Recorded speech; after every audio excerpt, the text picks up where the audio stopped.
क्या हमारे देश के मुद्दे खत्म हो चुके हैं? क्या इस देश में कोई मुद्दा नहीं बचा? गरीबों का मुद्दा, किसानों का मुद्दा, स्कूल कॉलेज जाते बच्चों का मुद्दा, सरकारी अस्पताल से लेकर सरकारी स्कूलों का मुद्दा, बेरोजगारों का मुद्दा, नौजवानों का मुद्दा, महंगाई का मुद्दा, पेट्रोल डीजल का मुद्दा, दुनिया में ट्रेड वॉर का मुद्दा, बंगाल का मुद्दा, सीमा पर तनाव का मुद्दा, कोई मुद्दा नहीं हमारे देश में। हाँ, मतलब यही लग रहा है ना यार, क्योंकि इस देश का सबसे बड़ा मुद्दा फिलहाल बन गया है कि शरबत की बोतल जो है रुआवजा पिया जाए या पतंजलि का गुलाब शरबत।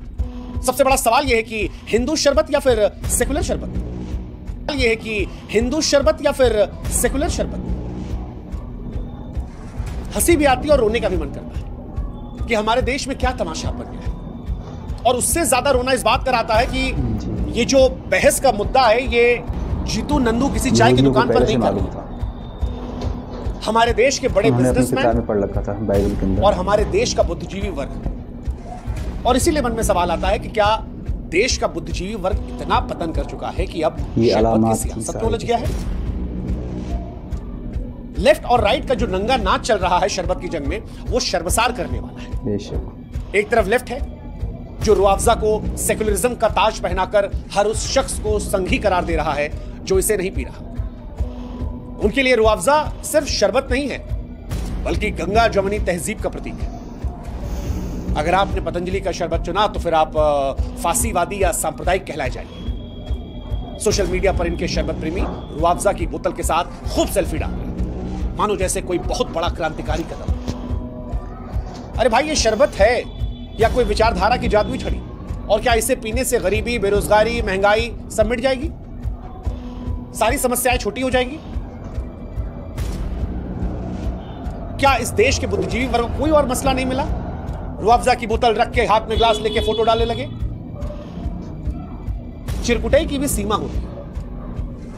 और दूसरी तरफ राइट वाले जो पतंजलि के गुलाब शरबत को भारतीयता का झंडा बरदार बना चुके हैं, उनके लिए रुआवजा जिहाद का पर्याय है और इसको पीने का मतलब है हिंदू संस्कृति। अब बाबा रामदेव ने इसी में आग में घी डाल दिया। बाबा बोले रुआवजा पीने से मदरसा बनता है, मस्जिद बनता है, हमारा वाला पियोगे तो गुरुकुल बनेगा, भारतीयता बचेगी। अरे बाबा, शरबत है या कोई मिसाइल जो एक घूंट से सारी संस्कृति बचा लेगा? और इतना ही चिंता बाबा आपको था तो फिर अपने वाले शरबत में इतना चीनी काहे ठूंस दिए थे? देश का तो पता नहीं, लेकिन शरबत जो है बाबा आपका, वो डायबिटीज की गारंटी है। सीरियसली बता रहे हैं। कई बार ना बाबा रामदेव भी हद कर देते हैं, हद पार कर देते हैं, हर चीज को देशभक्ति से जोड़ देते हैं। माना कि इससे उनकी दुकान अच्छी चलती है, माना कि इससे उनका कारोबार को फायदा होता है, माना कि वो देश से प्रेम करते भी होंगे, लेकिन हर जगह को, हर बात को देश प्रेम से जोड़ देना ये कई बार परेशान करता है या देश का माहौल खराब करता है। बाबा रामदेव ने योग के नाम पर दुनिया को सिखाया सांस कैसे लेनी, और इसके लिए देश उनका शुक्रगुजार है। योग को दोबारा से उन्होंने भारत में रिवाइव कर दिया। न जाने कितने लोग स्वस्थ हो गए, इसके लिए हम सब कह रहे हैं साधुवाद है बाबा। लेकिन शरबत के नाम पर जहर मत बोलिए।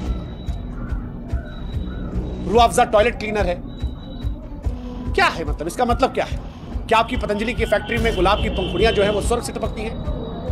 नहीं ना, आपका भी शरबत वही रुआवजा की तरह चीनी की चाशनी है, 40 मिलीमीटर में 40 ग्राम चीनी। शरबत नहीं बाबा, डायबिटीज की बोतल है, और फिर उस पर आपने कह दिया शरबत जिहाद। अरे अभी देश वोट जिहाद, थूक जिहाद, लव जिहाद और XYZ जिहाद में हिंदू मुसलमान क्या कम कर रहा था जो शरबत जिहाद हो गया? अब कल को हो जाएगा कि चाय जिहाद, कॉफी जिहाद। बाबा आपकी एक वीडियो ने ऐसी नफरत की आग लगा दी है कि शरबत की बोतल को लोग धर्म की तलवार बना रहे। और सबसे मजेदार बात यह है कि आपकी कंपनी को तो इस तमाशे से मुनाफा हो रहा है। हर बार जब कोई आपकी शरबत खरीदता है या रुआवजा की बोतल तोड़ता है तो आपको तो मुनाफा होता है। लेकिन दुख इस बात का है कि इस देश में बुद्धिजीवियों का पतन हो गया है। दिमाग लोग कूड़े में डालकर आ गए, लेफ्ट राइट दोनों। इस देश का आम आदमी भी उसमें शामिल हो गया है, बिना ये जाने समझे कि ये प्रोफेशनल ट्रेड वॉर है। अपना सामान बेचने का तरीका, रुआवजा वालों का भी और पतंजलि वालों का भी। अपने लिए वोट इकट्ठा करने का तरीका, ट्विटर पर सस्ते ट्वीट करके पैसा कमाने का तरीका। और इस देश का आम आदमी इसमें शामिल हो गया है, इस बेवकूफी का हिस्सा बन गया है। हाँ मतलब आप सोचो ना कि वो लोग जिन्होंने ऑक्सफोर्ड, हार्वर्ड की डिग्रियां लटकाई है, वो भी बैठ के शरबत की सियासत में कूद पड़े हैं। कोई पत्रकार लिख रहा है कि रुआवजा हमारी साझा विरासत है, इसे निशाना बनाना देश को बांटने जैसा है। एक मशहूर लेखक लिखते हैं कि पतंजलि का शरबत स्वदेशी का प्रतीक है, इसे खारिज करना वामपंथी एजेंडा है। अरे साहब, कौन सी डिग्री पढ़कर आए हो कि शरबत की बोतल में आप देश का भविष्य तलाश रहे हो? जब गरीब मजदूर रोटी के लिए तरस रहा है, जब नौजवान नौकरी के लिए दर दर भटक रहा है, तो आप लोग शरबत की बहस बोल रहे हैं। यही आपकी बौद्धिकता है? क्या यही वो आजादी है जिसके लिए कभी क्रांतिकारी शहीद हुए थे?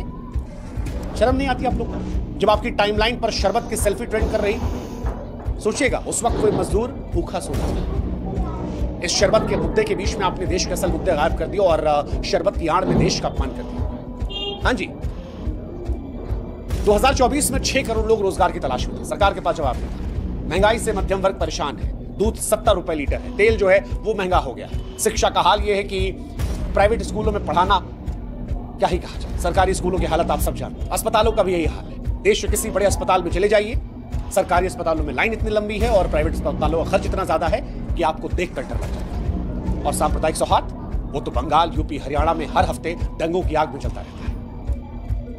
लेकिन इन सब पर कौन बात करे और कौन बात कर रहा है? कोई नहीं, क्योंकि हमको तो शरबत की बोतल पर ध्यान लगाना है। रुआवजा बनाम पतंजलि, यही वो जंग है जिसने देश के असली मुद्दों को निकल लिया। जब लोग सड़कों पर शरबत की बोतलें तोड़ रहे थे, तब कोई ये नहीं पूछ रहा था कि गरीब के लिए 2 वक्त की रोटी क्यों नहीं है। जब टीवी चैनल शरबत की डिबेट में घंटों बिता रहे हैं, तब कोई क्यों ये नहीं पूछता कि बेरोजगार नौजवानों का भविष्य अंधेरे में क्यों है। वैसे शरबत का अगर मेडिकल सच आप जानेंगे तो आपको हंसी भी आएगी और दुख होगा कि किसके लिए लड़ रहे हैं। हाँ, हंसी इस बात के लिए आएगी कि जिस शरबत के लिए देश बढ़ रहा है, चाहे वो रुआवजा हो या पतंजलि, दोनों ही सेहत के दुश्मन है।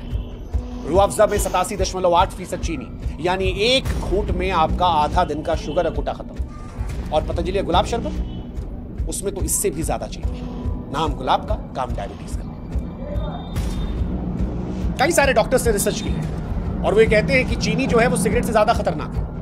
चूहों पर किए गए उसके प्रयोग में चीनी का पानी पीने वाले चूहों को लत लग गई, तनाव बढ़ा, सामान्य पानी पीने तक भूल गए। इंसानों का भी वही हाल है। हर घूंट के साथ हम डायबिटीज, मोटापा और दिल की बीमारियों को न्योता दे रहे हैं और उसके बाद लड़ाई कर रहे हैं रुआवजा वर्सेस पतंजलि शरबत। किसके लिए? जहर के लिए? वो जहर जो समाज में बांटा जा रहा है, या वो जहर जिसको आप सेकुलर या देशभक्त बनने के लिए अपने अंदर डाल रहे हैं और फिर आपके शरीर को वो नुकसान पहुंचा रहा है? और अगर नहीं तो इस बहस का मतलब क्या है? क्या हिंदू शरबत आपको डायबिटीज से बचा लेगा? क्या सेकुलर शरबत आपके लीवर को माफी दे देगा? जवाब है नहीं। ये सिर्फ सियासत है जो आपकी सेहत और देश की शांति दोनों को बेच रही है। जो देश कभी जय जवान जय किसान का नारा लगाता था, वो जय शरबत हर शरबत की मूर्खता में डूब गया। रुआवजा और पतंजलि दोनों सिर्फ ब्रांड है जो आपकी जेब और सेहत दोनों लूट रहे हैं, लेकिन हमने इन्हें विचारधारा की बोतल बना दिया है। लोग शरबत पीकर सोशल मीडिया पर क्रांति ला रहे हैं, लेकिन असल क्रांति गरीबी, बेरोजगारी, महंगाई, उनके बीच में गई।